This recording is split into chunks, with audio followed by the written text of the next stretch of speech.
Hi everyone, it's bedtime here, it's about 10:30 at night.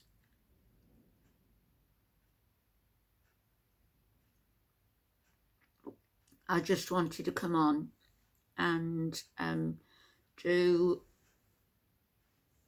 a laid back sort of commentary on Chantal and Salah's video of last night and other reaction channels' reaction to it, although I haven't watched. The only one I watched, I think, is some of Perfectly Imperfect, who had the details about her bankruptcies. Anyway, what I wanted to comment on was, one, are they or aren't they not? Are they not married? Yeah, they've both got a ring on their finger, but what does that mean? Anybody can buy a ring and put a ring on and say that they're married. So there's no showing of any marriage documentation, no photograph even. Did they have a wedding cake? As Salah said, his family have met Chantal. Does that mean his family have also emigrated to Kuwait? Have they all got jobs there? They all living there? I don't believe that either. Where was the family party? Where were all the females of Salah's family, getting round Chantal and taking her to buy buyers and clothes? Where was all this happening? It didn't happen, did it? Because they're not there. You're talking rubbish. So in the video last night, what I noticed was there was no affection between the two of them. Okay, they say there's no public displays of affection. They were in, presumably, his place, and it looks like a grotty little place as well. He was serving the meal to her as she was doing the video, so it's all like a kitchen and living, dining area, office combined, with unpainted walls and no pictures on the walls, nothing to make it homely, It just struck me as being very shabby, to be honest with you. But as I say, there was no public display of affection, but there was no either touching or eye contact even. No eye contact. Just this awkward honey this and honey that. And it's so false. It's nauseating. It really is. And Salah, I don't know whether any of you have noticed, when you're looking at him, the eyebrow to the right, I think, as you're looking at the screen, have you noticed he seems to have a slit? Those little raised slits that have become fashionable now. Some say it's a fashion statement for the old gangs, for violence and the old gangland things, like a scar. You can have two, you can have one, you can have two, you can have V shape. Salah's just got the one there if you look. And also the LGBT community in part have sort of claimed it as their own. I suppose it means different things to different people. I was just surprised, as he's such a conservative Muslim, apparently. I was surprised to see that on him. He's a funny looking character as well, isn't he? Our kids used to have, I don't know whether any of you remember of the bendy toys. I think they were called bendies, and they were quite dangerous actually when you come to think of it. They got wire inside them, and they could bend every which way, these toys. They had Minnie Mouse, Donald Duck, all sorts of them, and you could make them gurn, like people do gurning. Salah's got one of those faces. He's got a face that could almost be folded up into a gurn. So I'm wondering whether he's got something going on with his palate, like Foodie. Am I nitpicking? Yeah, I am, I suppose. But why not? I find him really very domineering is the word. Domineering to her, and she doesn't mind it. But last night, I'm just looking to see the name of this. Was it Fupa Princess?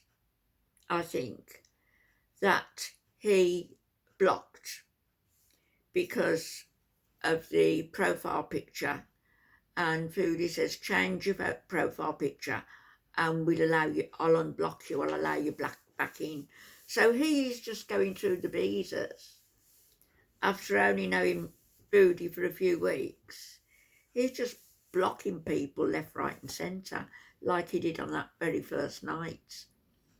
And I think that first night he blocked somebody for using the word underwear. How pathetic is that?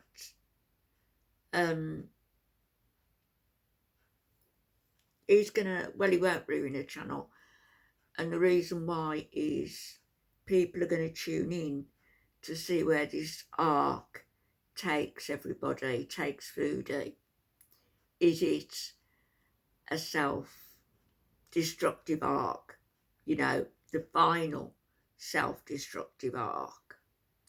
She looked last night, her face was puffy, the cheeks were out here and red. I suppose she had filters on, but they weren't working that great, I don't think. Her cheeks were very puffy. Her eyes were laid back in her head, like slitty. And all she was doing was messing with his hijab, And when people are messing with their neck, you'll find, particularly with women, that the body language, that's a sign of stress. You tell somebody some news that's shocking and, oh, no, the hand goes to the neck. And she was like this constantly last night. And it wasn't just straightening the hijab, because that looked as though it was pinned quite securely. It was literally the hands going to the neck, because she felt under pressure to behave in a certain way when she didn't want to. And she surely didn't want to, because look at the community post she's been putting out. She's been putting out some pretty nasty community posts attacking people for posting information that's available online, that's open to the public.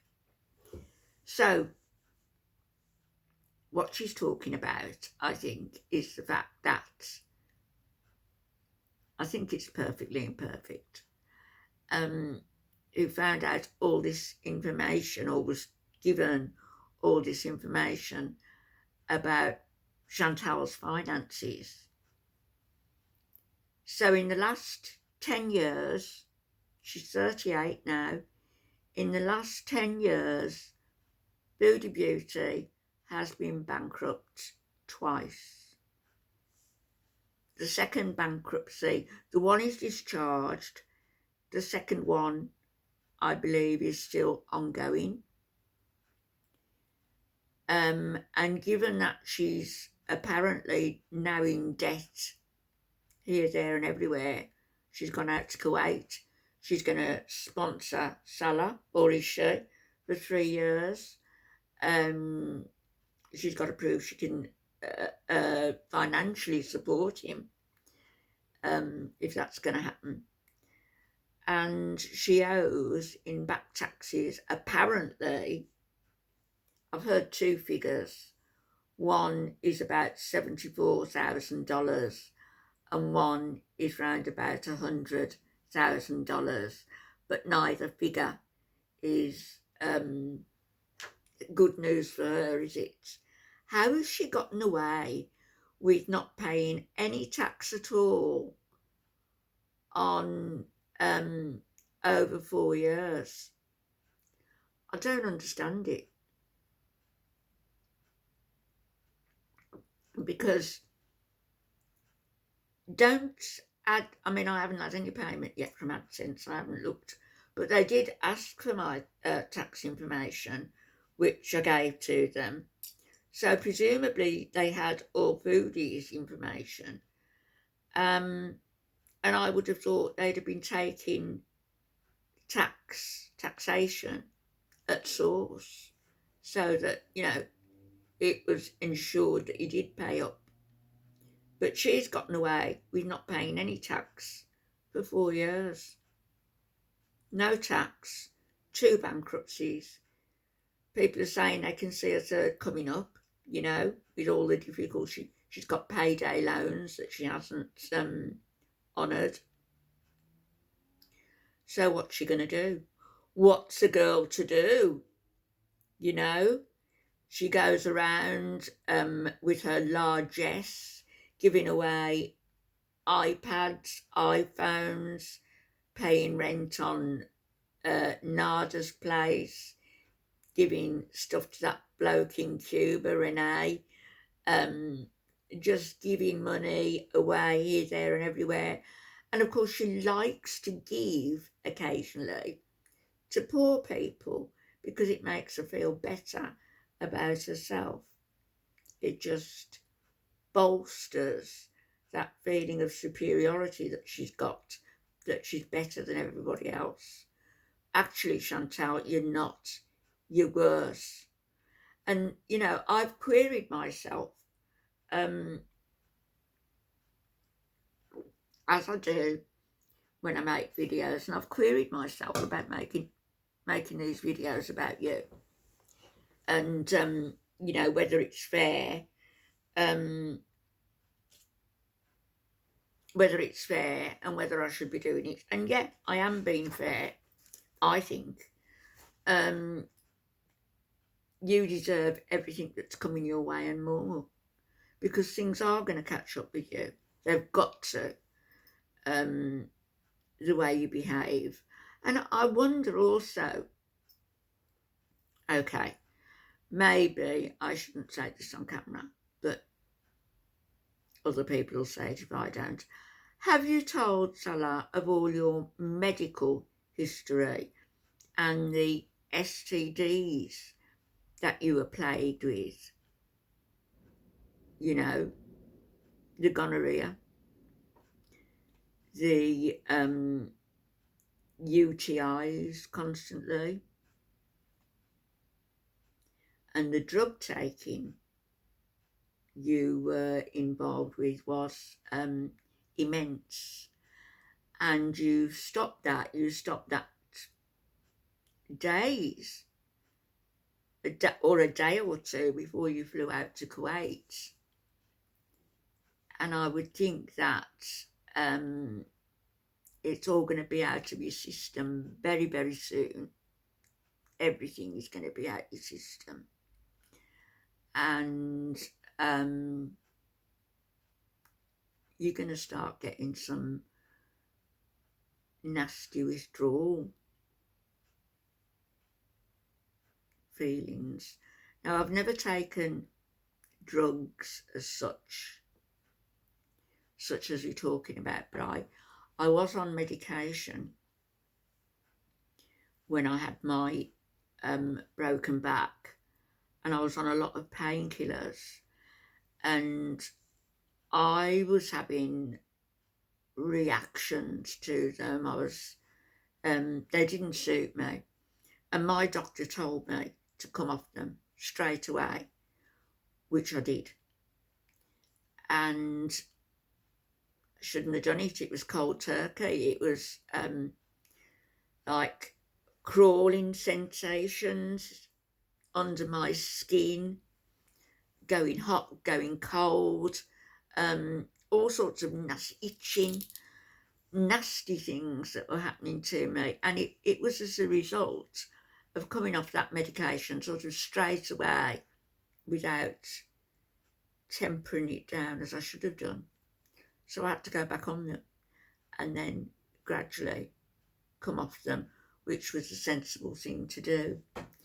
But you were taking a lot of stuff before you went out to Kuwait, and I'm wondering how much that is actually affecting you now with all these community posts that you're putting out, some of which don't really make any sense, and going after French fried girl, and you know, you're supposed to be a demure Muslim wife now. Are you? Demure? Are you a wife? But you're supposed to be this demure Muslim wife, and yet you are going for people. You are going for the throats in these community posts and in your comments. And I wouldn't be at all surprised if that was you with that nasty comment that was sent to one of my subs. I don't think it was, but I wouldn't be surprised. The other thing I wanted to comment on is that you and Loverboy were laughing at the plight of homeless, starving cats that are out there in that darn heat all day and night, thirsty, without food, without anywhere safe and comfortable to sleep. And you and him were laughing at their plight. Why don't you? You know all that money that you said you're making off YouTube, that $20,000 a month that you're making off YouTube, or the money that you're giving to people willy-nilly. Why don't you put some of that money to good use and feed the cats and contribute to, I'm not sure what cat shelters are out there. I don't think there are any. There's probably individuals who help the cats. So why don't you help them? In fact, why don't you be the very first person to open an animal sanctuary, a sanctuary for cats in Kuwait? Why don't you do that? Could it be because you're a selfish cow? Maybe. Don't know. I'll be back tomorrow, everybody. Good night. God bless.